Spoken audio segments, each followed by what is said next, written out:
포린 바디 그라뉴로마는 또 다른 형태의 인프라마토리 노듈이 될 수가 있는데요. 포린 바디 그라뉴로마는 굉장히 오랫동안 지속하는 인프라마토리 노듈이고 이것이 굉장히 이제 포린 바디 그라뉴로마 중에서 빈번하게 발생할 수가 있습니다. 그래서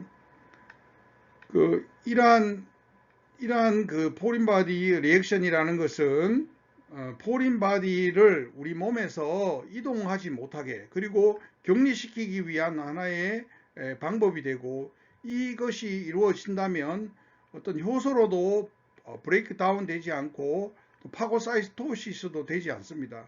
그래서 이것은 모노사이트나 마크로페이지의 캡슐 안에 완전히 갇혀버리는 형태가 됩니다.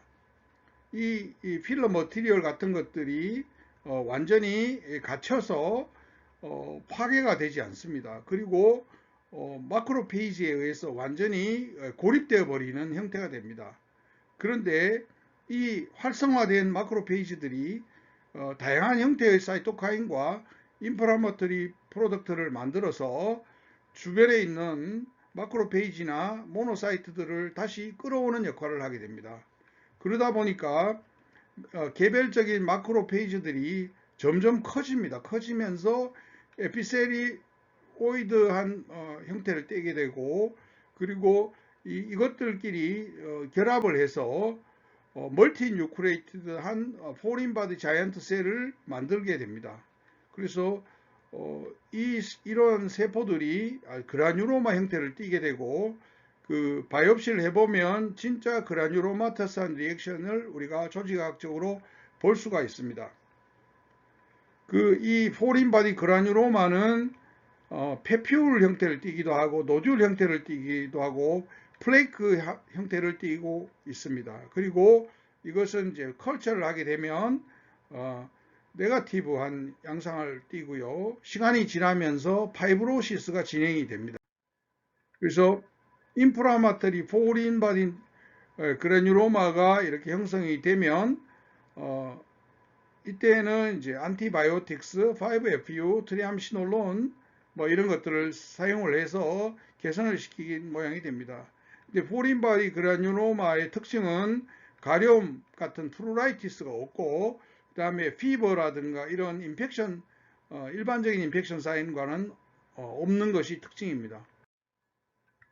그래서 이 트루 포린 바디 그라뉴로마는 빈도는 레어합니다. 0.01% 이하로 대개 0.01에서 1% 사이로 빈도 자체는 레어합니다. 그런데 모든 필러 인젝션에서 일어날 수가 있고, 이것이 꼭 이제 잠복기가 있습니다. 레이턴트 피리어드가 있어가지고 수개월에서 수년간 숨어 있을 수가 있고 그렇습니다. 그래서 이것을 일으키는 팩터를 보면 아무래도 그 필러의 특성상 생기는 경우가 있고, 너무 많은 양을 썼을 때, 그리고 근육 안에 넣었을 때, 그리고 과거의 감염과 트라우마가 있을 때 이렇게 생길 수가 있는 팩터가 되겠습니다. 그리고 필러인 경우에 그 필러의 마이크로스피어의 모양이 굉장히 중요합니다. 그래서 주로 이제 마이크로스피어가 스무스하다면 빈도가 훨씬 떨어지는데, 그 마이크로스피어가 일레귤러하고 엣지가 있거나 이런 경우에는 더 심한 그라뉴로마터스 리액션이 일어날 수 있다는 것을 우리가 이해를 해야 됩니다. 그리고 이 포린 바디 그라뉴로마가 특이하게도 만성 간염에서 인터페론 치료를 받다든가 혹은 이제 모노크로말 안티바디라고 하는 오마리주마브라고 하는 것을 치료를 받는 환자에게서도 발생하는 것을 볼 수가 있습니다. 오마리주마브는 이제 persistent allergic asthma 치료용으로 쓰는 약제가 되겠습니다.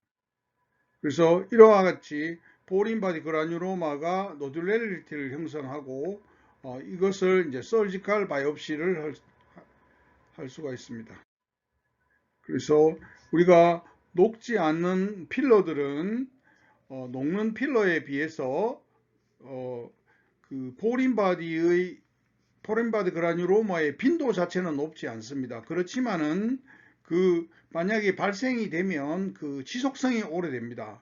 그런 차이점이 있습니다. 그리고 이 녹지 않는 필러에서 우리가 조직적인 어떤 변화를 겪게 되는데요. 이것이 굉장히 오래 겪습니다. 그래서 우리가 연고 필러를 했을 때 우리가 부작용으로서 생기는 그라뉴로마도 천천히 일어난다는 것을 우리가 알 수 있습니다. 그래서 레이트 인플라메이션이나 그라뉴로마 포메이션의 메커니즘은 아직 정확하게 알려지지 않고 있고, 어쨌든 이런 것이 일어나면 이니셜 트리트먼트로 스테로이드를 쓰고 히아루로니다제를 쓸 수 있는 HA 필러인 경우에는 당연히 히아루로니다제를 써야 됩니다. 그리고 5FU를 추가로 쓰면은 이 5FU가 파이브로블라스트 액티비티를 억제하고 파이브로시스를 억제하기 때문에 역시 효과가 있다고 되어 있습니다. 그래서 이와 같이 스테로이드 그리고 5FU 이런 것들을 이제 같이 써서 그 빈도를 저하시키고 또 스테로이드 용량을 줄여드릴 수가 있습니다. 만약에 스테로이드를 너무 많이 쓴다면 피부의 아트로피와 텔렌지액테이지가 일어날 수 있기 때문에 같이 쓰는 것을 권유하고 있고요. 그 다음에 이제 이런 치료도 실패하는 경우에는 할 수 없이 익시전하는 수가 있겠습니다. 그리고 그 외의 부작용으로서는 필러 감각 이상이 있을 수가 있는데요. 부득이하게 너브를 데미지를 준 경우에 감각 이상이 일어날 수가 있습니다. 그래서 예를 들면 너브를 바늘로 찔러서 라서레이션 시킨다든가 이런 경우에 어떤 문제를 일으킬 수가 있습니다. 그리고 또 과도하게 필러를 누질러서 몰딩을 한다든가 또 너브가 나오는 포라멘 근처에서 마사지를 심하게 한 경우에 너브가 손상될 수 있습니다. 너브 손상은 트랜지언트 할 수도 있고 리버시블 할 수 있고 퍼머넌트 할 수가 있습니다.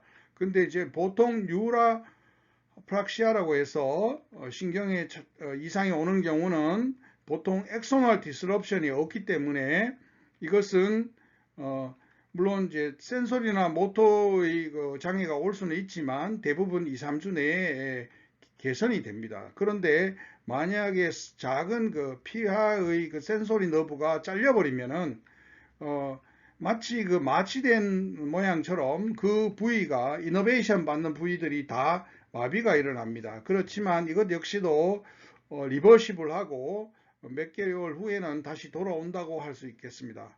그래서 너브 손상은 대부분의 경우는 잘 돌아오지만 완벽하게 이제 너브가 잘리는 경우에는 데미지가 있고 심지어 퍼머넌트한 데미지도 올 수 있습니다. 그래서 대부분 이제 흔히 일어나는 경우가 주로 이제 너브의 손상이나 이상이나 마비가 오는 것은 주로 인프라 오비탈 너브가 나오는 포라멘 근처가 되겠습니다. 그래서 우리가 인트라 오랄 어프로치를 한다든가 하는 것이 좀 더 좋지 않겠냐 그런 의견이 있는데 인트라 오랄 어프로치를 하는 경우에는 오히려 빈도가 더 높아진다는 것이 이제 저자의 생각입니다. 그래서 만약에 문제가 생기면 인프라 오비탈 포라멘 쪽에 트리암시놀론 같은 것을 좀 넣어주는 게 좋고요. 또 혹시 그쪽에 이제 어떤 머티리얼들이 필러 같은 것이 만져진다면 이걸 리도카인이나 셀라인으로 해서 이것을 녹여 없애는 것이 좋겠다 이렇게 이제 말하고 있습니다. 그리고 저자들은 치료 방법으로서 켈티칸 포르테라는 캡슐을 제시하고 있는데 이 켈티칸 포르테에는 비타민 B12, 굉장히 사이노코발라민이라고 해서 이것이 이제 신경 치료에는 굉장히 중요한 것이고요. 폴릭 애시드, 유리딘 모노포스페이트 이런 것들이 들어있기 때문에 도움이 될 것이라고 제시하고 있습니다. 그래서 우리가 얼굴의 해부를 잘 이해를 해서 그 덴저러스 존을에는 특별한 관심을 가지고 어떤 바이탈 스트럭처에 대해서 잘 예상을 해서 시술을 해야 된다는 것을 강조하고 있습니다.